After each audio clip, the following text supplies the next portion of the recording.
শ্রীমদ্ ভগবদ্গীতা যথাযথ তৃতীয় অধ্যায় কর্মযোগ শ্লোক নাম্বার 31।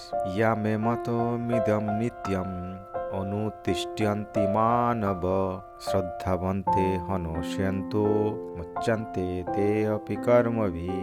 শব্দার্থ, ইয়ে যারা মে আমার মতম নির্দেশাবলী ইদম এই নিত্যম সর্বদা অনুতিষ্ঠ্যন্তি নিয়মিতভাবে অনুষ্ঠান করে, মানবা মানুষেরা শ্রদ্ধাবন্ত শ্রদ্ধাবান অনুশয়ন্তু মাৎসর্য রহিত মুচ্যন্তে মুক্ত হন তে তারা সকলে অপি এমনকি কর্মভি কর্মের বন্ধন থেকে। অনুবাদ, আমার নির্দেশ অনুসারে যে সমস্ত মানুষ তাদের কর্তব্য কর্ম অনুষ্ঠান করেন এবং যারা শ্রদ্ধাবান ও মৎসর্য রহিত হয়ে এই উপদেশ অনুসরণ করেন তারাও কর্মবন্ধন থেকে মুক্ত হন। তাৎপর্য, ভগবান শ্রীকৃষ্ণ অর্জুনকে যে আদেশ করেছেন তা বৈদিক জ্ঞানের সারমর্ম, তাই সন্দেহাতীতভাবে তা শাশ্বত সত্য।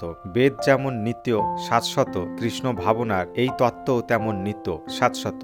ভগবানের প্রতি ঈর্ষান্বিত না হয়ে এই উপদেশের প্রতি সুদৃঢ় বিশ্বাস থাকা উচিত। তথাকথিত অনেক দার্শনিক ভগবদ্গীতার ভাষ্য লিখেছেন, কিন্তু শ্রীকৃষ্ণের প্রতি তাদের বিশ্বাস নেই। তারা কোনোদিনও গীতার মর্ম উপলব্ধি করতে সক্ষম হবেন না এবং সকাম কর্মের বন্ধন থেকেও মুক্ত হতে পারবেন না। কিন্তু অতি সাধারণ কোনো মানুষও যদি ভগবানের শাশ্বত নির্দেশের প্রতি দৃঢ় শ্রদ্ধাবান হয় অথচ সমস্ত নির্দেশগুলিকে যথাযথভাবে পালন করতে অসমর্থ হয়, তবুও সে অবধারিতভাবে কর্মের অনুশাসনের বন্ধন থেকে মুক্ত হবে। ভক্তিযোগ সাধন করার প্রাথমিক পর্যায়ে কেউ হয়তো ভগবানের নির্দেশ ঠিকভাবে পালন নাও করতে পারে, কিন্তু যেহেতু সে এই পন্থার প্রতি বিরক্ত নয় এবং যদি সে নৈরাশ্য ও ব্যর্থতা বিবেচনা না করে ঐকান্তিকতার সঙ্গে এই কার্যক্রমের অনুষ্ঠান করতে থাকে, তবে সে নিশ্চিতভাবে ধীরে ধীরে শুদ্ধ কৃষ্ণ ভাবনার পর্যায়ে অবশ্য উন্নীত হবে।